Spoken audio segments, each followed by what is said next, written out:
And next naman, ito yung ating eye cream. Para to sa mga eye bags, sa mata. mga wrinkles. Tsaka mga fine lines sa gilid ng ating mga mata. So, ganun lang naman dito. Ito rin.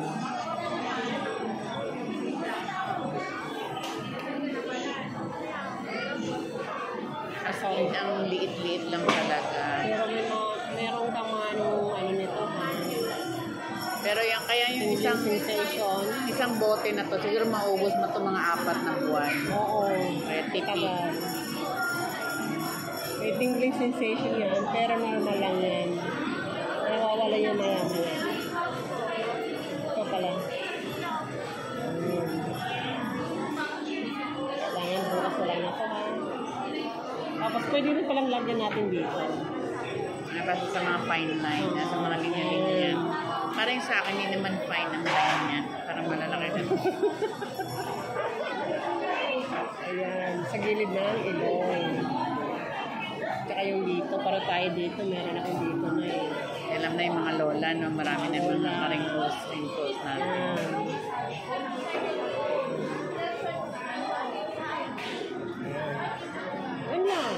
Ang sarap naman talaga tingin kapag yung mukha mo is so yan yung secret na tapos meron pa kailangan natin ng ito yung ating sunblock. Ayan, may sunblock kasi nga mainit nga mainit pa nga maya paglabas ko. Saka yung sunblock kahit maaraw hindi dapat daw naglalagay talaga. Maganda siya. Maganda rin ito sa oil-line combination sa skin mo. Saka yung kailangan pala ang pag-ano nito pag-apply, pababa pag dito daw para maano yung mga wrinkles natin sa noo. May skin analysis pala ito. Yes. Kailangan para ganitin niya yung skin. Kahit gusto ko yung ginaganyan-ganyan ako, parang manano ko. Pero ang sarap ng ginaganyan na, diretso nga ako mamaya. Tingnan ko si Coach Ana. Mati sa ano.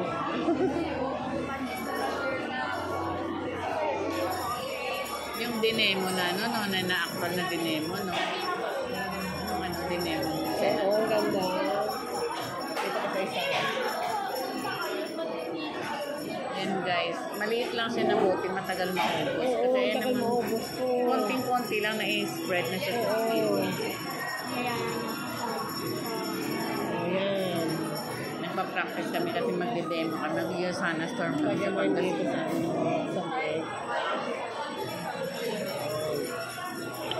kita. Tamang-tama, nasa aircon kami kasi nasa food court kami. Okay. Nasa SM food court kami. Ayan eh. So, ito yung lahat ng product na ginamit namin. Ito kanina nag-wash ako ng face ko doon sa CR. Siyempre dito sa CR sa SM, nag-wash ako. Tapos pagdating ko dito, ito na yung toner. In-spray-spray kasi wala nga kaming cotton. So, spray-spray pwede tapos idadump-dump mo lang sa sa face lang. Hindi na kailangan ng cotton. Yan. So, pagkatapos niyan, ito na siya. Ito yung revitalizing serum. Isa sa bagong product na yung sana po. Yan. Ito yung mga pampatanggal, pang moisturize ng skin mo. Kasi di ba, mas sensitive yung skin natin sa mukha. Then after dito, para sa mga, kasi kaka-reels ko, kakapuyat ko, sa pakaka-cellphone. Di ba yung mga eye bags ng lola nagsipaglabasan? Ito naman para man dito, sa eye bags natin. Sa mga fine wrinkles natin, yung mga dito natin, yan, dapat nilalagyan. Yan. Tapos ito ngayon, nararamdaman ko sa yung, pag hinipo mo siya, soft. Tapos syempre, dahil maaraw pa naman paglabas mo or kay maaraw o hindi, dapat nakasalula ka. Ibang liliit lang. Ang liliit niya lang. Pero guys, dahil kapirambot lang naman talaga inalagay tapos ganyan. Yung pag-arte-arte naman talaga ng mga daliri mo na nagpipilan, ganyan lang. Matagal ito maubos. Siguro maubos sa mga 4 months. Kung gusto mo hindi ito maubos, di huwag mo siyang gamitin. Joke lang.